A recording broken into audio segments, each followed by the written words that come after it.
नमस्कार, आपके साथ मैं हूं प्रीति श्रीवास्तव। स्वागत है आपका इंडिया वॉइस में। वक्त हो चला है रिपोर्टर्स लाइव का, जहां हमारे संवाददाता ग्राउंड जीरो से तमाम खबरों को आप तक पहुंचाते हैं। तो रुक करते हैं खबरों की ओर। खबर लखनऊ से है, जहां पुलिस कर्मियों पर एफआईआर हुई है। पूरा मामला क्या है बता रहे हैं हमारे संवाददाता आसिफ। नोएडा में बीटेक छात्र के फर्जी एनकाउंटर मामले में 12 पुलिसकर्मियों के खिलाफ एफआईआर दर्ज हुई है। सीजीएम के निर्देश पर जेवर थाने में मुकदमा दर्ज कर अब विवेचना भी शुरू कर दी गई है। आरोप है कि बीटेक छात्र को दिल्ली से उठाकर नोएडा लाकर उसको फर्जी ढंग से गोली मारी गई थी।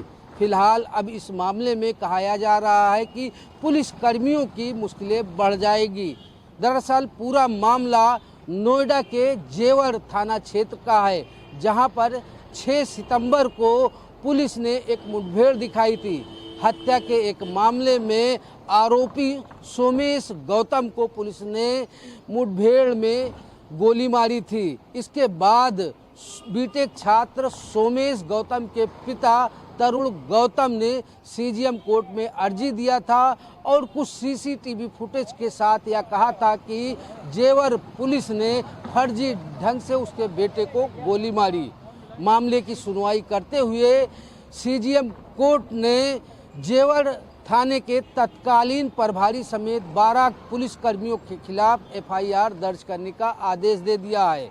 अब जेवर थाने में तत्कालीन कोतवाली प्रभारी समेत 12 लोगों के खिलाफ एफआईआर दर्ज की जा चुकी है। हालांकि इस मामले में जिस तरह से लगातार कार्रवाई के लिए बीटेक छात्र सोमेश गौतम का पिता अधिकारियों के चक्कर लगा रहा था, अंततः उसने न्यायालय की शरण ली। न्यायालय के आदेश पर दर्ज मुकदमे में अब जल्द ही कार्रवाई शुरू हो जाएगी। सहयोगी राहुल पाठक के साथ आसिफ बेग, इंडिया वॉइस लखनऊ। खबर लखनऊ से है, जहां बीजेपी के स्थापना दिवस पर कार्यक्रम में प्रदर्शनी लगाई गई। इस पर ज्यादा जानकारी दे रहे हैं हमारे संवाददाता अमान।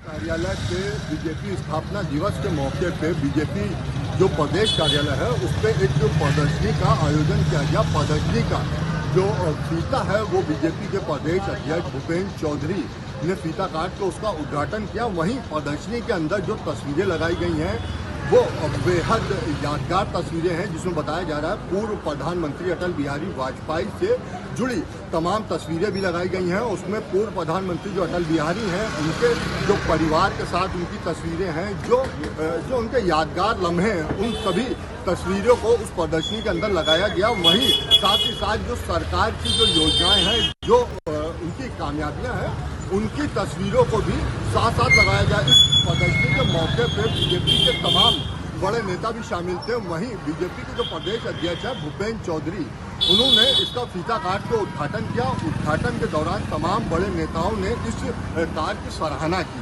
लखनऊ से मोहम्मद अमान, इंडिया वॉइस। खबर लखनऊ से है, जहां सपा प्रमुख अखिलेश यादव ने तंज कसते हुए एक्स पर क्या कुछ कहा, देखिए। प्रमुख अखिलेश यादव और बसपा चीफ मायावती ने सुर में सुर मिलाते हुए कानून व्यवस्था को लेकर योगी सरकार को घेरने की कोशिश किया है। सपा प्रमुख अखिलेश यादव ने जहां मुरादाबाद में पुलिस कर्मियों के बंधक बनाए जाने की घटना को लेकर तंज कसा है, तो वहीं बसपा चीफ मायावती ने फतेहपुर जिले में ट्रिपल मर्डर पर बड़ी कार्रवाई की मांग किया है। दरअसल 27 के रण के पहले विपक्षी दल लगातार एक्टिव हैं और योगी सरकार को घेरने में कोई कोर कसर नहीं छोड़ रहे हैं। सपा प्रमुख अखिलेश यादव ने आज एक्स पर पोस्ट किया और पोस्ट में कहा कि जब पुलिसकर्मी ही बंधक बनाए जा रहे हैं तो कानून व्यवस्था का क्या हाल होगा। सपा प्रमुख अखिलेश यादव ने एक्स पर पोस्ट करते हुए कानून व्यवस्था को लेकर योगी सरकार को घेरा है। हालांकि तमाम ऐसे मुद्दे हैं जिसको लेकर सपा प्रमुख अखिलेश यादव मुखर रहते हैं और योगी सरकार को घेरते हैं। वहीं बसपा चीफ मायावती ने फतेहपुर जिले में हुए ट्रिपल मर्डर को लेकर योगी सरकार से बड़ी डिमांड कर डाली है। बसपा चीफ मायावती ने कहा है कि जिस तरह से 3 लोगों का मर्डर हुआ, इससे कानून व्यवस्था चुस्त दुरुस्त करनी चाहिए। बसपा चीफ मायावती ने कहा है कि इस वारदात से दहशत है और मामले में आरोपियों के खिलाफ कड़ी से कड़ी कार्रवाई होनी चाहिए। हालांकि योगी सरकार ने आरोपियों के घर बुलडोजर कार्रवाई भी किया और साथ ही साथ 2 आरोपियों की पुलिस से मुठभेड़ हुई। मुठभेड़ के बाद 2 आरोपी गिरफ्तार किए जा चुके हैं। लेकिन जिस तरीके से बसपा चीफ मायावती ने यह कहने की कोशिश की है कि इस घटना से लोगों में दहशत है, वहीं दूसरी तरफ योगी सरकार का एक्शन भी ट्रिपल मर्डर मामले में जारी है। सहयोगी राहुल पाठक के साथ आसिफ बेग, इंडिया वॉइस, लखनऊ। खबर मोतिहारी से है, जहां पुलिस ने बड़ी कार्रवाई की है और 4 लोगों पर मुकदमा भी दर्ज किया है। आखिर पूरा मामला क्या है, बता रहे हैं हमारे संवाददाता धर्मेंद्र पांडे। नगर निगम क्षेत्र से गुजरने वाले एनएच के रास्ते से माल वाहकों यानी वाहन से अवैध वसूली की जा रही थी, जिसके लेकर पुलिस ने 4 लोगों पर एफआईआर दर्ज कर एक को गिरफ्तार किया। ये मामला तब जाकर उजागर हुआ अवैध वसूली करने वाले और गाड़ी वाले के ऑडियो वायरल होने के बाद एसपी के संज्ञान में आने के बाद एसपी ने मुफस्सिल थाना क्षेत्र को सूचना दिया, जो मोतिहारी के कुंवारी देवी क्षेत्र में पुलिस घटना स्थल पर पहुंचकर जांच की। सत्य पाने के बाद 4 लोगों पर एफआईआर दर्ज किया, वहीं एक को गिरफ्तार कर जेल भेजने में लगी है। ऐसे कई जगह ऐसे अवैध वसूली हो रही है, जो पुलिस अभी सब पर जांच कर रही है। मोतिहारी से धर्मेंद्र कुमार की खबर सिद्धार्थनगर से है, जहां पुलिस प्रशासन की बड़ी लापरवाही देखने को मिली है। इसको लेकर पूर्व विधायक राघवेंद्र प्रताप सिंह ने नाराजगी भी जताई है। पूरा मामला क्या है, बता रहे हैं हमारे संवाददाता राकेश कुमार। सिद्धार्थनगर जिले के चिलिया थाना क्षेत्र के बचड़ा बचड़ी गांव में जानकी मंदिर के पास की घटना है कि गौशाला से 2 गाय गायब हो जाती हैं। अब देखने की बात यह है कि गाय गायब होती है और उसे जो है उसकी हत्या कर दी जाती है। एक गाय के पेट में बच्चा भी था। अब इतनी बड़ी दरिंदगी देखने को मिली कि उस बच्चे को तक लोगों ने नहीं ध्यान दिया और उसे उसकी हत्या कर दी। ये मामला सिद्धार्थनगर जिले के चिलिया थाना क्षेत्र के बचड़ी बचड़ा का है, जो कि एक जानकी मंदिर है। मंदिर के गौशाला में वहाँ के जो पुजारी हैं उसे पाल रखे थे। अब देखने की बात यह है कि प्रशासन को इससे पहले भी चेताया गया था कि यह मामला जो है कई बार यहाँ हो चुका है, इस तरह की घटना घट चुकी है, लेकिन प्रशासन नहीं चेता। अब देखने की बात यह है कि प्रशासन जब वहाँ विधायक श्याम धनी राही, कपिलवस्तु विधानसभा क्षेत्र के विधायक श्याम धनी राही, पूर्व विधायक डुमरियागंज राघवेंद्र प्रताप सिंह पहुँचते हैं, मौके की जब जाँच करते हैं तो वहाँ ये मामला खुल के आता है कि 2 गौवंशी की हत्या हो जाती है। अब देखने की बात यह है कि इस पर कार्रवाई कब होती है। वहीं पूर्व विधायक राघवेंद्र प्रताप सिंह ने एसपी से बात किया और कहा कि इसकी तत्काल घटना में जो भी संलिप्त हों उनके खिलाफ सख्त से सख्त कार्रवाई की जाए। अब देखने की बात यह है कि प्रशासन कब जागता है और इन सबके पीछे किसका हाथ है, कब इनके हाथ लगता है जो हत्यारे हैं और कब गिरफ्तार होते हैं। सिद्धार्थनगर से राकेश यादव, इंडिया वॉइस। खबर बिहार से है, जहां 2 आरोपियों को पकड़ने गए पुलिस पर लाठी डंडे, ईंट और पत्थरबाजी होने लगी। इस पर ज्यादा जानकारी दे रहे हैं हमारे संवाददाता दयानंद तिवारी। रोहतास जिले की मुरादाबाद में ससारा मुफस्सिल थाना के पुलिस पर पथराबाजी भी हुआ है। इस घटना में करीब आधा दर्जन पुलिसकर्मी चोटिल हुए हैं, जिसमें 2 की अधिक चोटें आई है। फिलहाल घायलों को जो है इलाज सदर अस्पताल सासाराम में कराया जा रहा है। वहीं इस घटना को लेकर सासाराम मुफस्सिल थाना के इंस्पेक्टर रोशन कुमार ने पुष्टि करते हुए बताया कि पुलिस टीम जो है सासाराम मुफस्सिल थाना की पुलिस टीम जो है सासाराम के मुरादाबाद में छापेमारी करने गई थी। इस छापेमारी के दौरान जो है पुलिस टीम पर लोगों ने पत्थरबाजी कर दिया है। इस घटना में घायल लोगों का इलाज सदर अस्पताल सासाराम में कराया जा रहा है। वहीं पुलिस ने मामले में 20 नामजद सहित अज्ञात लोगों पर प्राथमिकी दर्ज की है। यह घटना रोहतास जिला के सासाराम मुफस्सिल थाना अंतर्गत मुरादाबाद गांव की बताई गई है। यह घटना उस वक्त घटी जब सासाराम के मुफस्सिल थाना के पुलिस ने मुरादाबाद में छापेमारी करने के लिए 2 आरोपियों को पकड़ने गई थी। इसी दौरान देर रात में पुलिस पर लोगों ने पत्थरबाजी कर दिया। इस घटना में एक महिला पुलिसकर्मी सहित जो है 5 लोग को जो है चोट लगने की बात बताई जा रही है, लेकिन उसमें 2 की हालत गंभीर भी बताई जा रही है। फिलहाल पुलिस जो है पूरी मामले की जांच में जुटी हुई है। सासाराम से इंडिया वॉइस के लिए दयानंद तिवारी। खबर अलीगढ़ से है, जहां छात्रा को सिर पर दुपट्टा डालकर फोटो खिंचवाना भारी पड़ गया। वो नीट की परीक्षा तक नहीं दे पाई। आखिर पूरा मामला क्या है, बता रहे हैं हमारे संवाददाता शाहनवाज। एक बार हिजाब फिर से सुर्खियों में नजर आ रहा है, जहां एक हिजाब ने एक छात्रा की पूरी साल को बर्बाद करके रख दिया।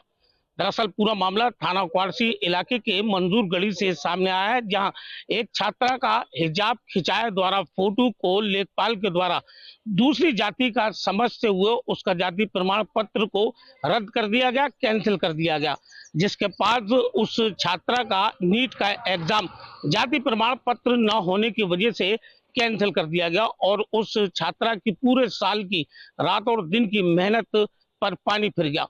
तो वहीं पूरे मामले में छात्रा के द्वारा आरोप लगाते हुए बताया गया कि उसके द्वारा एक हिजाब यानी कि सर पर दुपट्टा रख कर फोटो खिंचवाया गया था, जिसके बाद उस फोटो को जाति प्रमाण पत्र के लिए सम्मिलित किया गया था। इधर जांच अधिकारी लेखपाल के द्वारा उस हिजाब के फोटो को देखकर उस छात्रा को किसी और जाति का समझते हुए उसके जाति प्रमाण पत्र को रद्द कर दिया।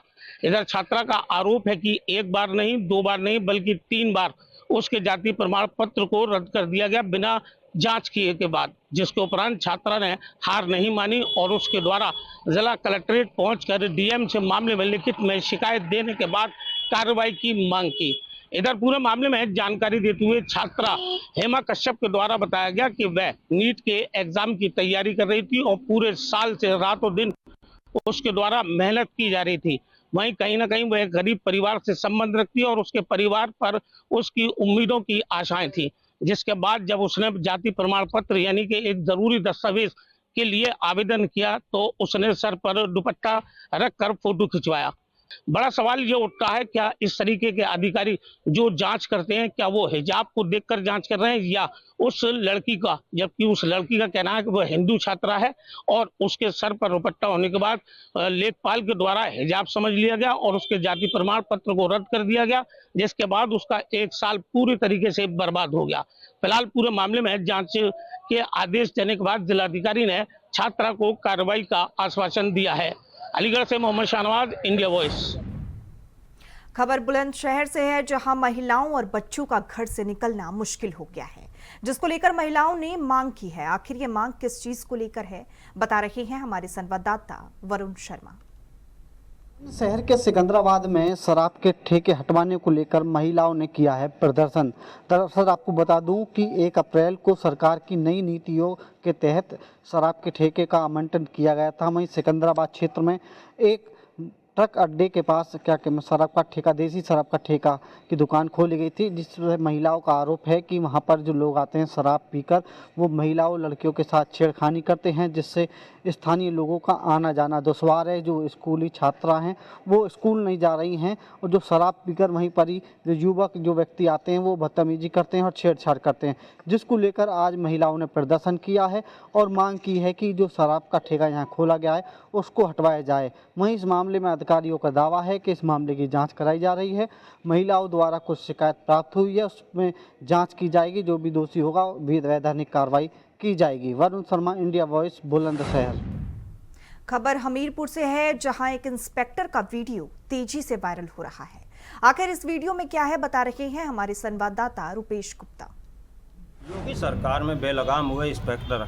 मैं आपको बता दूं, पूरा मामला चिकासी थाना क्षेत्र का जिगनी गांव का है, जहां पर एक महिला को वो साफ नज़र आ रहा है कि थप्पड़ मार रहे हैं। इसके बाद जैसे ही हमीरपुर के पुलिस अधीक्षक को पता चलता है, इस मामले को संज्ञान लेती हैं, तो तुरंत जांच टीम बैठालती हैं और जांच टीम बैठाने के दौरान जो राट के सीओ हैं वो जांच कर रहे हैं। इस मामले को पूरा जांच संज्ञान में लिया हुआ है और जो संतोष कुमार SHO हैं, चिकासी थाना क्षेत्र में तैनात हैं, उनकी जांच चल रही है। जांच के उपरांत ही पता चलेगा किस तरह की कार्रवाई होती है। इंडिया वॉइस से रुपेश गुप्ता, हमीरपुर।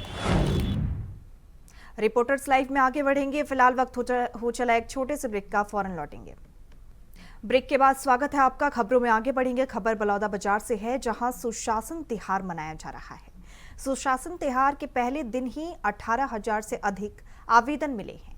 इस पर ज्यादा जानकारी दे रहे हैं हमारे संवाददाता प्रदीप महेश्वरी। इस गांव में इन दिनों सुशासन त्योहार शासन के द्वारा आयोजित किया जा रहा है। इस सुशासन त्योहार में जो छोटी बड़ी समस्या के लोग नगर पालिका अभी चक्कर काटते थे, उनकी समस्या को दूर करने के लिए विष्णु सहाय ने सुशासन त्योहार मनाया जाएगा। ये 3 चरणों में होगा। 3 चरणों में आज पहले दिन 18,000 से अधिक आवेदन प्राप्त हुए।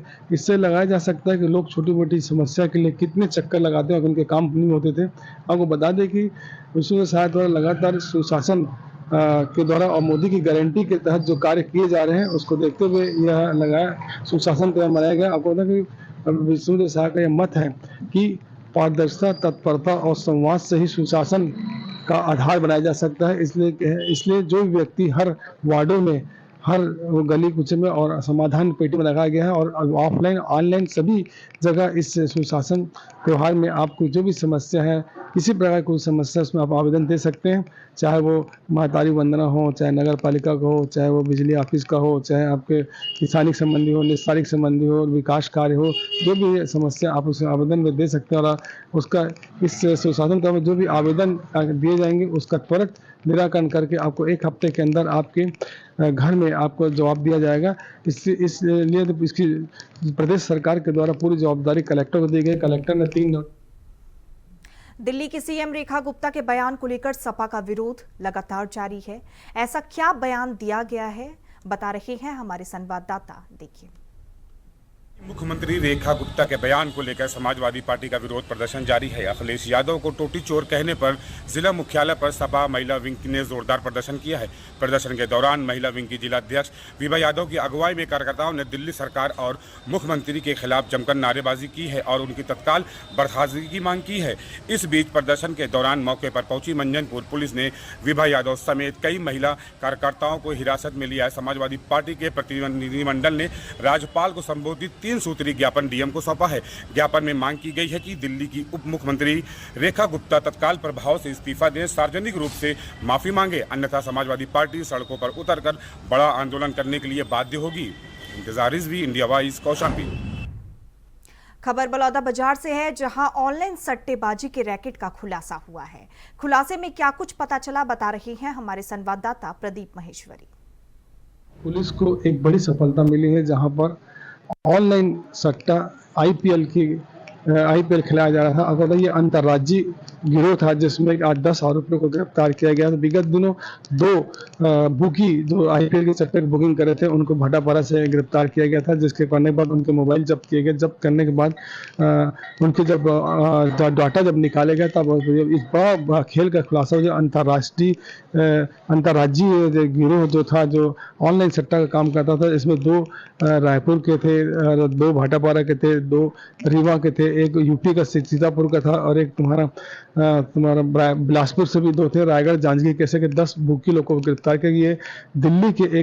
दिल्ली में 2 फ्लैट लेकर इसको पूरे आईपीएल का जो सट्टा जो आवेदक रखा उसको चला रहे थे। आपको बता दें कि इनके पास से 42 एंड्रॉइड फोन जब्त किए गए और 42 एटीएम कार्ड जब्त किए गए हैं। 22 विभिन्न बैंकों में जो खाते थे उनको जब्त किए थे और 8 लैपटॉप, साथ ही 64 बैंक के खाते को जब्त किया गया। इसे बता दें कि इतने बड़े पैमाने पर इनकी गिरफ्तारी हुई है, करोड़ों रुपए का लेन देन होने की उम्मीद है। साथ ही आपको बता दें कि ये जो आईपीएल जो सट्टा है यहाँ पर बहुत विगत दिनों बहुत ही फल फूल रहा है, जिससे कि हजारों लोग बर्बाद हो चुके हैं। इसी करते हुए आज बलौदा बाजार के पुलिस अधीक्षक विजय अग्रवाल के नेतृत्व में ये जो कार्रवाई की गई है, जिसमें करोड़ों रुपए का लेन देन हो सकता है, हुआ है और उसकी जानकारी बारीकी से रही है। आपको 300 आरोपियों को गिरफ्तार कर इनको न्यायिक हिरासत को तो जेल भेज दिया गया। उनके ऊपर आईटी एक्ट और छत्तीसगढ़ जो जुआ सट्टा एक्ट जो भी लगाकर गिरफ्तार किया और विवेचना जारी है। आने वाले समय में कई ऐसे खुलासे हो सकते हैं जिससे कि करोड़ों रुपए का लेन देन इनके बुकियों को दिखा सकता है। आपको बता दें कि इतनी बड़ी मात्रा में मोबाइल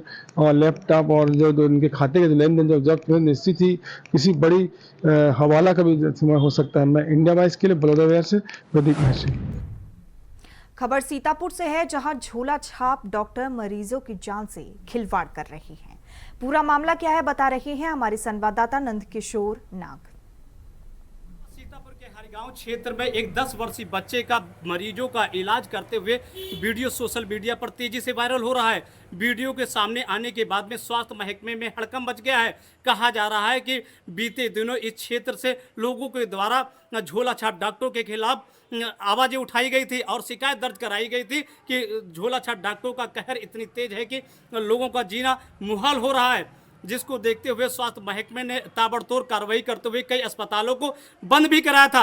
लेकिन ऐसे अस्पताल ग्रामीण क्षेत्रों में लगातार देखने को मिला है, जहां पर बिना डिग्री बिना डिप्लोमा के डॉक्टरों के द्वारा मरीजों का इलाज किया जा रहा है। अब ऐसी तस्वीरें लगातार सामने आने के बाद में स्वास्थ्य महकमे पर सवाल उठता है कि आखिर स्वास्थ्य महकमा इन पर क्यों मेहरबान है और ऐसे अस्पतालों पर अंकुश लगाने में क्यों नाकाम साबित हो रहा है। अब देखना बाकी होगा कि इस वीडियो के आने के बाद में स्वास्थ्य महकमा इन अस्पतालों पर क्या कार्रवाई करती है। सीतापुर से इंडिया वॉइस के लिए नंद किशोर नाथ। खबर प्रयागराज से है, जहां स्टेशन पर टीटीआई और ट्रेन मैनेजर के बीच मारपीट का वीडियो सोशल मीडिया पर वायरल हो रहा है। आखिर ये मारपीट क्यों हुई, बता रहे हैं हमारे संवाददाता शोएब रिजवी। प्रयागराज में एक वीडियो बहुत तेज़ी से वायरल हुआ। दरअसल ये वीडियो प्रयागराज रेलवे स्टेशन का बताया जा रहा है। इस वीडियो में टीटी और गार्ड के बीच मारपीट होती दिख रही है, जिसमें गार्ड के साथ के कुछ समर्थक टीटी को बाकायदा पीट रहे हैं और इसी वीडियो में रेलवे पुलिस का एक जवान टीटी को इन लोगों से बचा रहा है। उसके बाद उसे अलग ले जाने की कोशिश कर रहा है। इस बीच में जो मारपीट कर रहे हैं उन्हें समझाने की कोशिश कर रहा है। दरअसल इस पूरे वीडियो के बारे में जो अब चर्चा है वो ये है कि रेलवे की जो ट्रेन है दुरंतो, उस ट्रेन पर बीच रास्ते में कहीं गार्ड और टीटी में किसी बात को लेकर के बहस हुई थी और उसके बाद जब ट्रेन स्टेशन पर पहुंची तो वहां पर गार्ड के कुछ जानने वाले वहां पर पहुंच गए और उसके बाद टीटी के साथ मारपीट की। इस मारपीट का वीडियो किसी शख्स ने बना करके इसको वायरल कर दिया। अब ये चर्चा का विषय बना। हालांकि जो सुनने में सूचना मिल रही है उसके अनुसार रेलवे अब इस पूरे मामले की जांच करने की बात कह रहा है और जो गार्ड है उसके बारे में भी पता किया जा रहा है और टीटी के बारे में। खबर छत्तीसगढ़ से है, जहां सुरक्षा बलों के एक्शन से घबराकर नक्सलियों का सरेंडर लगातार जारी है। इस पर ज्यादा जानकारी दे रहे हैं हमारे संवाददाता श्रीकांत दास। सरकार के दबाव का अब असर दिख रहा है। बीजापुर में नक्सलियों का सरेंडर लगातार जारी है। 26 लाख के 4 नक्सली इनामियों सहित 22 नक्सलियों ने आत्मसमर्पण किया है। आपको पता चले कि छत्तीसगढ़ के बीजापुर में सुरक्षा बलों के एक्शन से घबराए नक्सलियों का सरेंडर लगातार जारी है। इसी कड़ी में 26 लाख के इनामी नक्सली समेत 22 नक्सलियों ने पुलिस के सामने आत्मसमर्पण किया है। ये सभी PLGA, Telangana state committee, CRC और एसीएम लेवल के नक्सलियों ने आत्मसमर्पण किया है। इन सभी को शासन की तरफ से 50-50 हजार रुपए प्रोत्साहन राशि दी गई है, जो राज्य की नई आत्मसमर्पण नीति एवं पुनर्निवास नीति सन 2025 की सफलता और विश्वसनीयता का प्रमाण है। वहीं छत्तीसगढ़ के मुख्यमंत्री विष्णुदेव साय ने इस अवसर पर सुरक्षा बलों के जवानों को सहृदय बधाई देते हुए कहा कि नक्सलवाद के समूल नाश के हमारे संकल्प को निरंतर सफलता मिल रही है। इस उपलब्धि में निदय नीला नार योजना और मुख्यमंत्री विष्णुदेव साय विश्व बंजारा दिवस के अवसर पर राजधानी रायपुर पहुंचे और कार्यक्रम में हिस्सा लिया। क्या कुछ कार्यक्रम में रहा, बता रहे हैं हमारे संवाददाता श्रीकांत दास। मुख्यमंत्री विष्णुदेव साय विश्व बंजारा दिवस पर विशाल बंजारा महाकुंभ कार्यक्रम में शामिल हुए। आपको बताया चले कि छत्तीसगढ़ के मुख्यमंत्री विष्णुदेव साय विश्व बंजारा दिवस के अवसर पर राजधानी रायपुर में पंडित दीनदयाल उपाध्याय ऑडिटोरियम में अखिल भारतीय बंजारा सेवा संघ छत्तीसगढ़ द्वारा आयोजित बंजारा महाकुंभ कार्यक्रम में शामिल हुए। इस अवसर पर मुख्यमंत्री ने कहा कि बंजारा समाज का इतिहास बहुत समृद्धशाली रहा है। बहुत पहले से यह समाज व्यापार से जुड़ा रहा। देश की स्वतंत्रता में भी बंजारा समाज का योगदान उल्लेखनीय योगदान रहा है। मुख्यमंत्री बंजारा समाज द्वारा परंपरागत बंजारा। और इसी के साथ रिपोर्टर्स लाइव में फिलहाल इतना ही। नमस्कार।